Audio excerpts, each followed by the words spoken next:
그러니까 여러분 그 시험 문제를 접할 때는 물론이고 시험을 준비하는 과정에 있어서 여러분 원리금과 원금 이 차이는 한자 차이입니다. 문자로는 원리금 이러면은 포함된 것이고요. 원금 그러면 빠진 원래 그의 돈.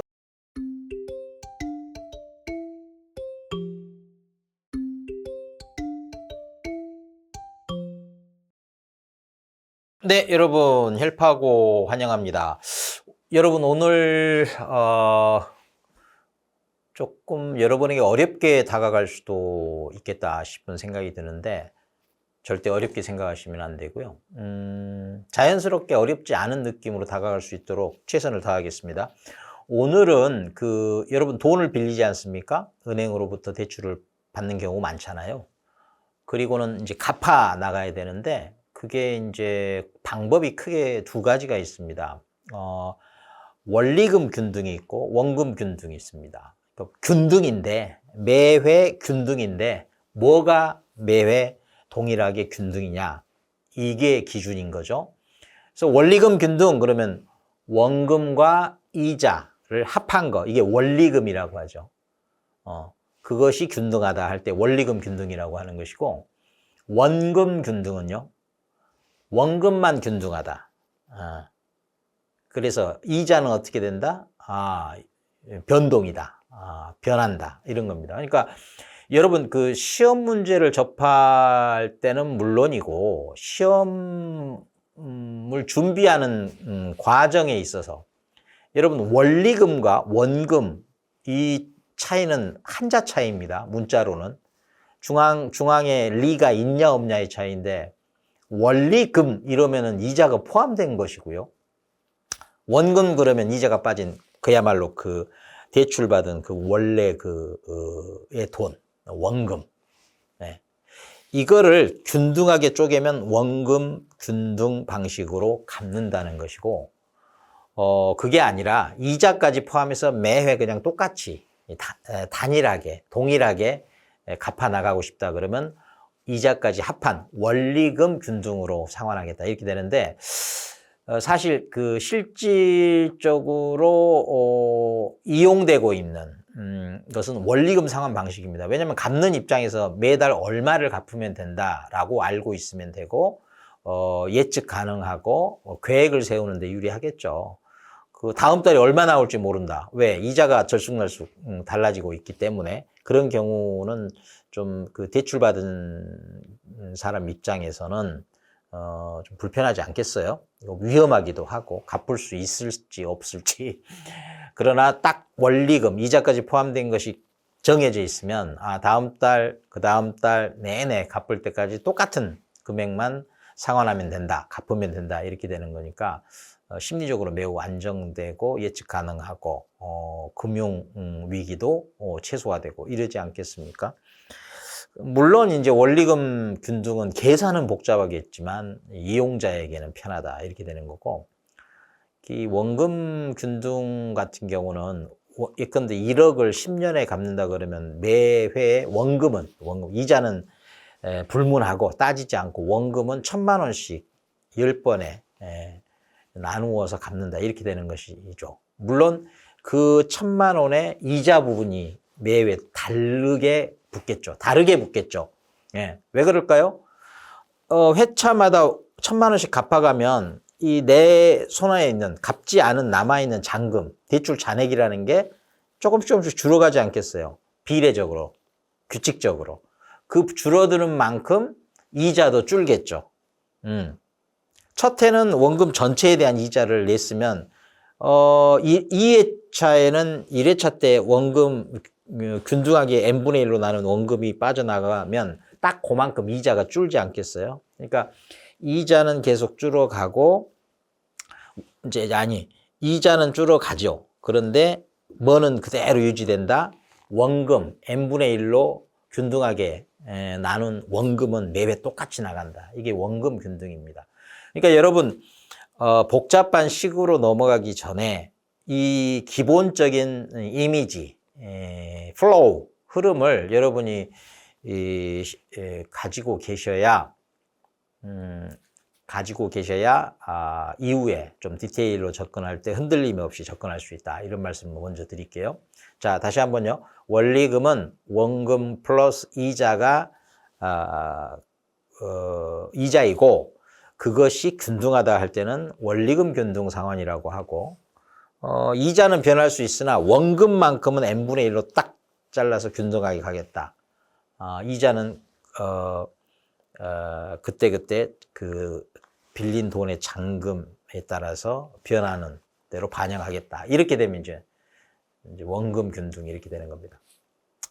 그래서 여러분 그 화면에 띄워뒀는데 보시면 이게 원리금 균등이라는 게 있고요. 원금 균등이라는 게 있습니다. 방금 전에 말씀드렸듯이 원리금 균등은 이 이자와 원금 요 둘의 합, 그러니까 원리금이 어떻습니까요? 동일하죠. 그래서 원리금 균등이라고 하는 겁니다. 그러니까 원리금 균등 하면 그냥 문자로만, 뭐 원리금 균등이나 원금 균등이나 문자로 치면 한자 차이 아닙니까? 내 한자 차이가 어마어마한 그 내용상 차이를 가지고 품고 있다는 거죠. 그 점에 여러분이 주목을 하셔야 됩니다. 그래서 여러분 원리금 균등 그러면 일단 이 매회 원리금이 동일하다. 그래서 매회 동일한 이 원리금을 어떻게 구해내느냐가 첫 출발입니다. 네. 그렇겠죠? 근데 이 매회 균등한 이 원리금은요, 계산으로 나옵니다. 예컨대 대출 원금, 1억을 대출 받았다 하는 게 이제 대출 원금이 되겠죠.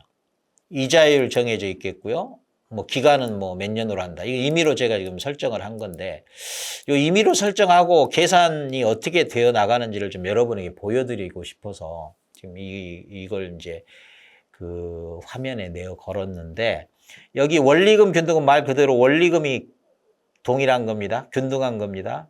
그때 이 균등한 원리금을 구성하는 이자나 원금은 계속 변하고 있죠. 이렇게. 네. 네. 1차부터 10차까지. 그리고 균등한 원리금이 있고. 그러니까 이 원리금을 구성하는 이자와 원금은 계속 이렇게 보세요. 변하고 있죠? 네. 이자는 원금이 조금씩, 그래도 원금은 조금씩 줄기 때문에 이렇게 조금씩 이렇게 이자가 줄어가고 있고, 그에 비해서 원금은 어떻게 되는지 한번 보십시오. 조금씩이라도 이렇게 늘어가고 있지 않습니까? 예. 그러면서 이 둘이 합해서 이 원리금을 똑같이 이렇게 고정시키는 겁니다. 그러니까 이 느낌, 이 원리. 예. 그러니까 원리금 균등은 원리금이 균등하다. 그리고 그 균등한 원리금은 어떻게 구한다? 원금에다, 여러분 이거 보신 기억이 있을 거예요, 이거. 이 식. 뭡니까? 저당상수. 다른 영상을 통해서 여러분에게 좀 편하게 접근시켰던 그 저당상수입니다. 한 번에 땡겨오니까 1이 앞에 있죠? 시간은 흘러 마이너스. 한 알 한 알 이제 갚아 나가야 되니까 1 플러스 R의 n승. 근데 이 당긴 빚이잖아요. 그래서 마이너스 n승이고요. 이 이자라는 게 이 갚는 상황이기 때문에 부담이 돼서 위로 올라갔다. 이렇게 하면 이제 저당상수의 공식 떠올릴 수 있을 겁니다. 이 원리금 바로 이 부분인데요. 네. 요 부분, 요게 저당상수입니다. 저당상수. 이거를 이 대출 원금에다